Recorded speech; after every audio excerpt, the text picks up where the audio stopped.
Mike Spaulding at the controls. Behold, KA114. As I the technicians of Abspecs in New Zealand, as well as the fighter factory here in Virginia Beach, Virginia.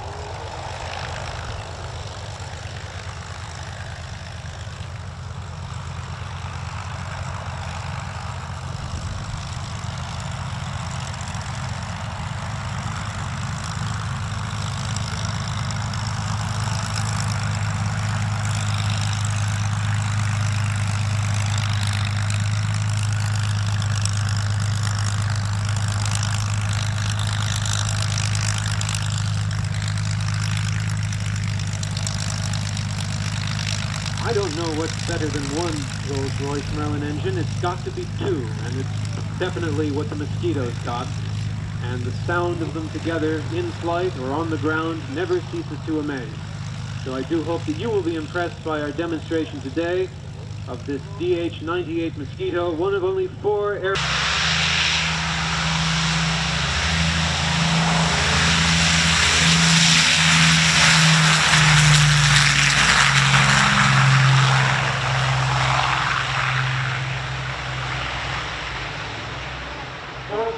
Give a round of applause. You know you want to. In fact, they could carry the cookie bomb. That's the.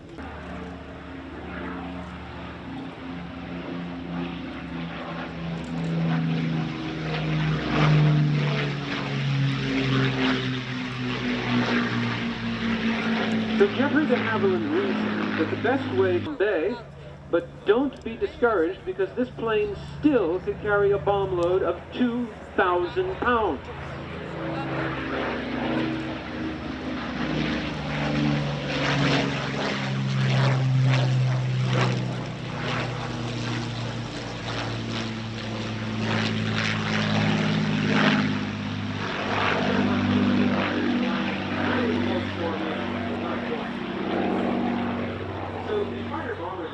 Carry 2,000 pounds of bombs, and that meant 500 under each wing, and another 1,000 pounds on the interior bomb bay.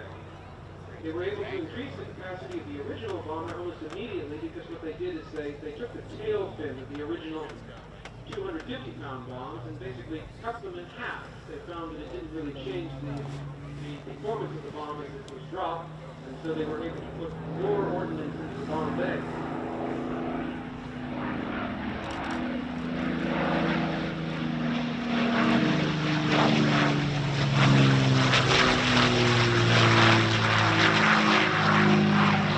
If you will pardon the expression, the later versions of the Mosquito had a somewhat pregnant look to affect the means of carrying the 4,000-pound blockbuster bomb, which was actually larger than the space originally provided in the bomb bay design.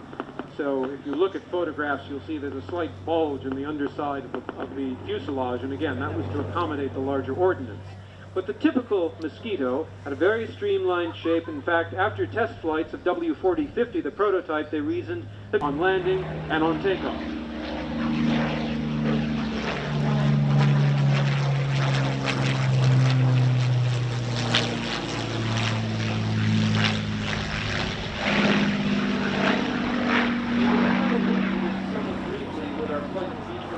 Earlier today, and that is that the Mosquito was part of RAF Bomber Command, and that is truly the role for which she was made.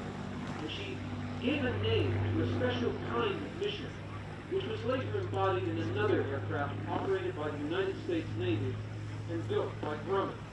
But the Havilland Mosquito pursued and pioneered what later became known as the Intruder Mission, which was to dart in and out of enemy airspace with impunity, at night for the most part, and to strike targets at will without warning, and to vanish like phantoms in the night. The Mosquito's speed was its greatest protection, asset, and ally, and gave it a huge advantage over the German night runners of the day.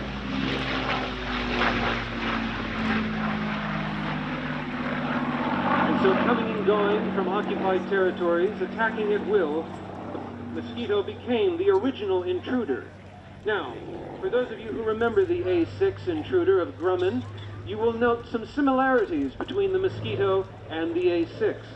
One, both aircraft in their original concept were unarmed. They carried no defensive armament.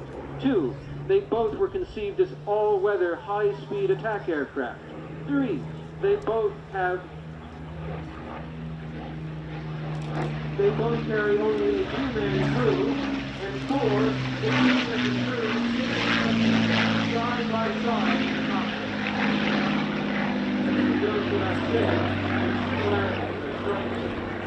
It's hard to imagine that Drummond did not have the Mosquito in mind when it named its A-6, an aircraft whose final variant, the EA-6E, only went out of service within the last 24 months, after more than 50 years of service with the United States Navy. So we can consider here the de Havilland DH-98 the inspiration for the A-6 in all its forms. As a part of RAF Bomber Command, de Havilland Mosquitoes were used to great effect to guide the great Lancasters, Halifaxes, and Sterlings to their targets in the occupied territories of Western Europe.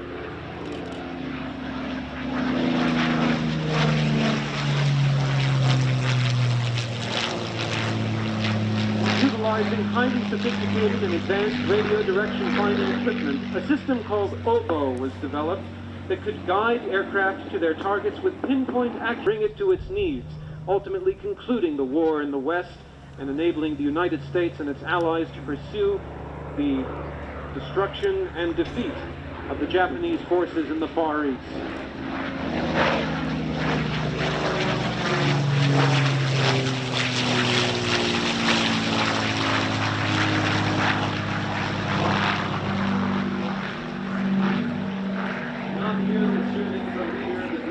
Bomber forces, Mosquitoes also would pursue raids on Germany, armed with heavy weapons in the nose, dispensing with the bomb racks, the interior spaces filled with electronic equipment that could be used to find and fight German aircraft in the air in the skies over Germany at night. And again, using OBO and G and various other sophisticated systems developed at the Royal Telecommunications Establishment in the United Kingdom, the very same people who brought you radar. Yes, radar was developed in the United Kingdom and brought to the United States as part of an exchange of technology during World War II. Look it up. It's called the Tizard Commission. And so in exchange for cash, in order to keep the United Kingdom's economy afloat, they provided us with some very sophisticated technology, including advanced radar, and particularly the cavity magnetron. And it was these radar sets that were utilized by the night fighter crews of Mosquitoes who defended the RAF and their heavy bombers as they plied the skies over Germany, dealing with Messerschmitt Bf-110s, Junkers Ju-88s, as well as Messerschmitt 410s in the waning days of World War II. Ultimately dispatching the Luftwaffe and clearing the skies, the de Havilland Mosquito, along with planes like the Supermarine Spitfire, P-51 Mustang, and P-47 Thunderbolt, can certainly be considered more than a match for the Luftwaffe, and having been instrumental in its defeat during World War II. Undefeated in his record, here comes Mr. Mike Spaulding, returning now safely from his flight today in KA-114. A round of applause, please, for Mr. Spaulding.